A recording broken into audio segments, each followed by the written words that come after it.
भारत का पहला स्वतंत्रता संग्राम। दोपहर का समय था। मेरठ छावनी के आसमान में गर्मी की लहर दौड़ रही थी।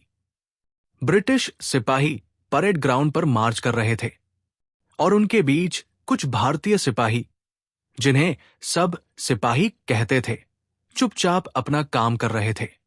उन्हीं में से एक था मंगल पांडे, उम्र मात्र 29 साल, बंगाल रेजिमेंट का बहादुर सिपाही। उसके चेहरे पर गुस्सा भी था और दर्द भी। पीछे बैरक में सब लोग धीरे धीरे बातें कर रहे थे। सुना है नई कारतूस में सुअर और गाय की चर्बी लगी है, तो फिर हम उसे कैसे इस्तेमाल करें? ये तो हमारे धर्म का अपमान है। मंगल पांडे ने अपनी मुट्ठी कस ली। उसके दिल में एक आवाज गूंजी, ये अंग्रेज हमसे हमारा विश्वास, हमारा धर्म, सब कुछ छीन रहे हैं। 10 मई 1857 शाम का समय। छावनी में खामोशी थी, पर हवा में एक अजीब सी बेचैनी। अचानक एक सिपाही ने अपनी बंदूक जमीन पर फेंकी और जोर से चिल्लाया, आज हम आजाद होंगे। एक पल में पूरा कैंप गूंज उठा। लोगों ने अंग्रेज अफसरों पर हमला कर दिया। जहां आग लगी, वही आजादी के नारे उठे। मंगल पांडे जिंदाबाद, भारत माता की जय। रात भर आग जलती रही। ब्रिटिश बैरक ढह गए और पहली बार अंग्रेज सरकार को एहसास हुआ, भारत सो रहा था, अब जाग गया है। कुछ ही दिनों में ये क्रांति दिल्ली, कानपुर, झांसी और लखनऊ तक फैल गई। रानी लक्ष्मीबाई, तात्या टोपे और बहादुर शाह जफर ने इस जंग को नई रोशनी दी।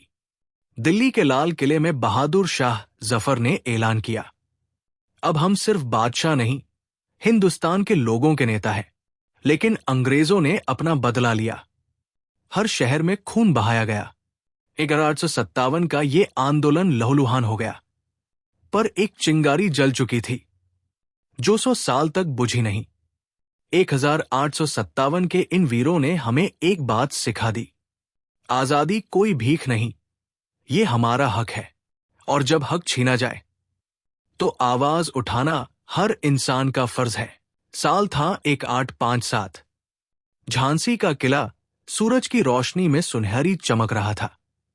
महल के अंदर रानी लक्ष्मीबाई, जिन्हें सब मणिकर्णिका के नाम से जानते थे, अपने घोड़े बादल को प्यार से सहला रही थी।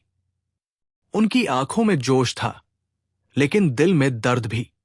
ब्रिटिश सरकार ने उनके पति राजा गंगाधर राव के निधन के बाद डॉक्ट्रिन ऑफ लैप्स के नाम पर झांसी को अपने कब्जे में लेने का ऐलान कर दिया था।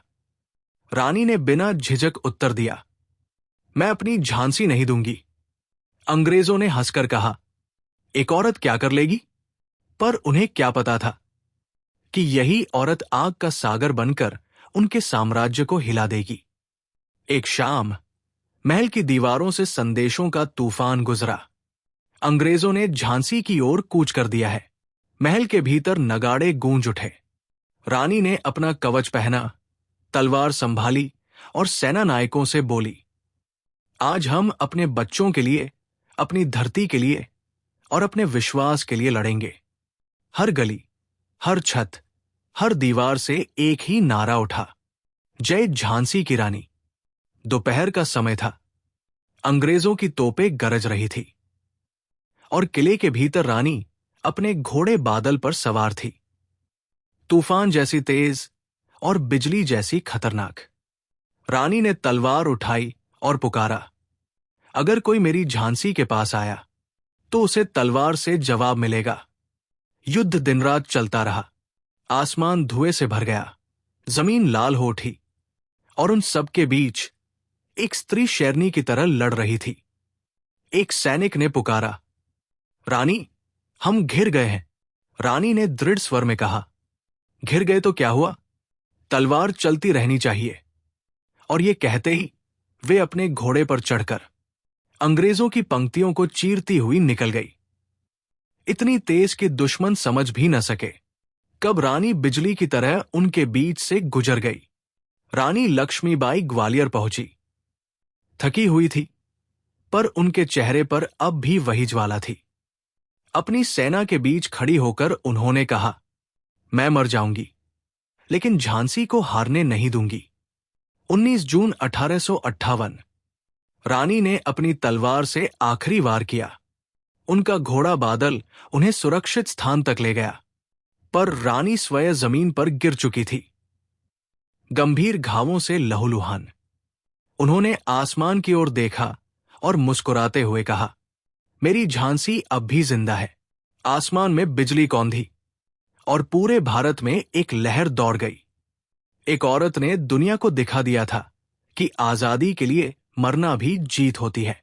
रानी लक्ष्मीबाई ने केवल झांसी नहीं, बल्कि पूरे देश को एक आवाज दी। आवाज अपनी मिट्टी के लिए, अपने लोगों के लिए और अपने स्वाभिमान के लिए।